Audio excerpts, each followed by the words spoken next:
delivery trucks. I don't know if you've already got sort of a bricks and mortar, operation in that center zone. I don't know what other choices you have. Maybe, I don't know, taxi drivers, rideshare drivers. Well, you mentioned people with disabilities, and so under the law passed in 2019 that authorized the program, there will be an exemption for vehicles for people with disabilities.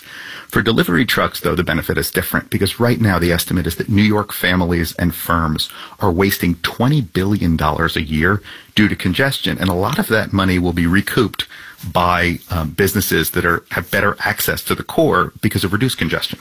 So before we let you go, as briefly as you can, nobody ever likes anything, at least all at once, at least not at first. When do you think that you will be able to say that this program is a success? I think, in a year from now, after the first several weeks of the program, everyone will begin to see that New York is a measurably more livable place as a result of congestion pricing, and it will be a success as it was in London, in Singapore, and Stockholm. That is Danny Pearlstein with the Riders Alliance. Thank you so much for joining us. Thank you.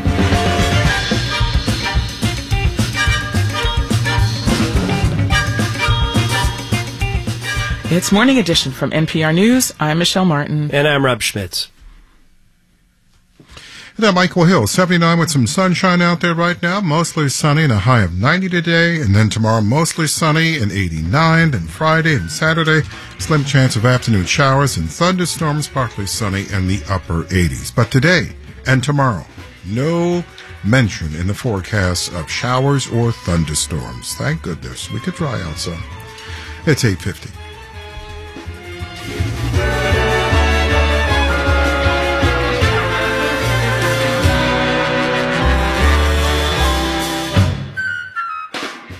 Support for WNYC comes from the Omega Institute in Rhinebeck, New York, offering rest and rejuvenation retreats with daily classes in yoga, tai chi, meditation, the arts, and more. June through October. More information at eomega.org/rest. Marketplace Morning Report is coming up next, and then in 10 minutes at 9 o'clock, it's the BBC NewsHour on WNYC. Let's check in with London to see what they're working on. London, good morning. Good morning, WNYC. I'm James Menendez. Today on NewsHour, Palestinians in the Jenin refugee camp are burying the dead and assessing the damage after 2 days of clashes between militants and Israeli troops. We'll hear from the camp. Also, 75 years of Britain's National Health Service. In rude health or creaking at the seams? That's BBC NewsHour at 9 on WNYC. With school out, what's the best way for kids to spend their summer months? For many families, it means sports. From Little League to traveling soccer teams to swim camps, sports are an opportunity for kids to stay active, learn teamwork, and spend time away from the screen. Next time on 1A, what are the benefits of summer sports for kids? And how much competition is too much? Weekdays at 3 on WNYC or live stream it at WNYC.org.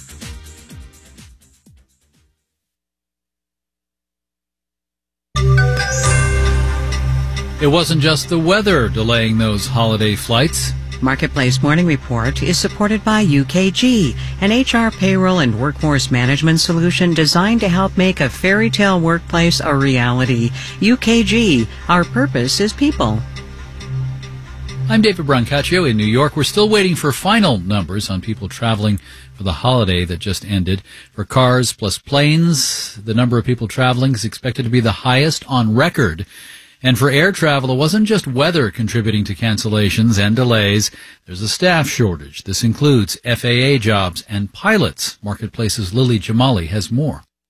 The prospect of a pilot shortage was on the radar for TD Cowen's Helene Becker for a good decade or so. But she says the pandemic, along with a mandatory retirement age of 65, sped up the timeline. Airlines went to their employees and said, if you were intending to retire between 2020 and 2022, or even 2023, consider retiring now. And thousands of pilots did, leading to a pipeline problem that Becker says the industry is scrambling to resolve. It can take years for pilots to get the training they need to become certified to fly commercial aircraft. And that training can cost tens or even hundreds of thousands of dollars. The number one thing that they're doing is setting up training academies to identify people and work with them. Carriers are also working to make the job more attractive, says Henry Hardevelt of Atmosphere Research Group.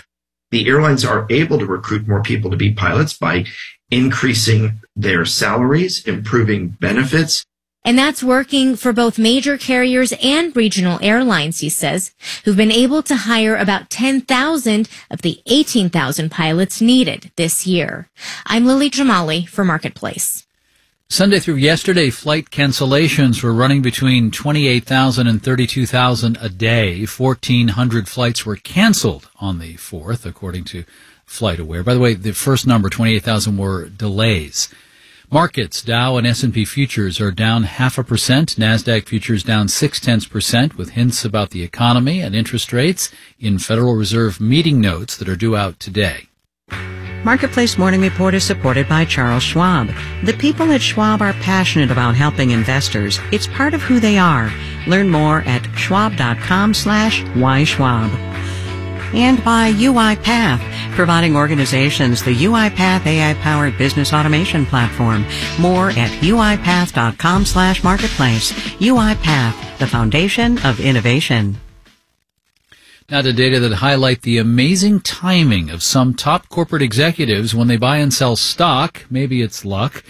The nonprofit investigative news outlet ProPublica got a hold of IRS data that raised questions about whether company executives are acting on privileged information.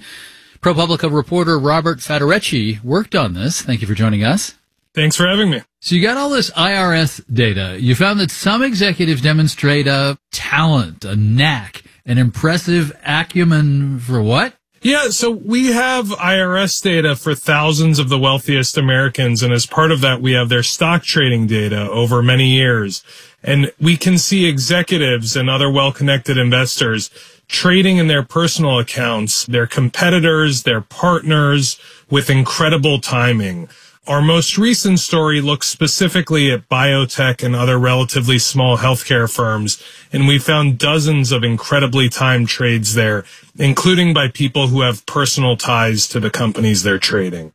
So you even, I think, have used the term exquisite timing, but sometimes, luck comes your way, right? These trades can be luck. One thing we tried to do was to make sure that we were focusing on trades that were anomalous compared to the person's other trades, right? It was their first time using high-risk options, or they were suddenly trading way more than they ever had in the past. Those are hallmarks that securities experts usually point to as suspicious. It's not illegal to just score because your timing happened to be right. What is illegal under U.S. securities law, of course, is insider trading. If you're actually making decisions whether to buy or sell based on special information that the world at large doesn't have. Yeah, there are other elements as well. One example that I can point to was the CEO of a company called Medivation. And on the same day that he announced that his company was acquiring a niche type of cancer drug called a PARP inhibitor, he bought about $8 million of another company that also produced the PARP inhibitor. And biotech experts we talked to said the acquisition of one PARP inhibitor creates buzz about all of them. And in fact, the stock went up 2 days later when the drug acquisition was announced. Did that executive comment on what you found?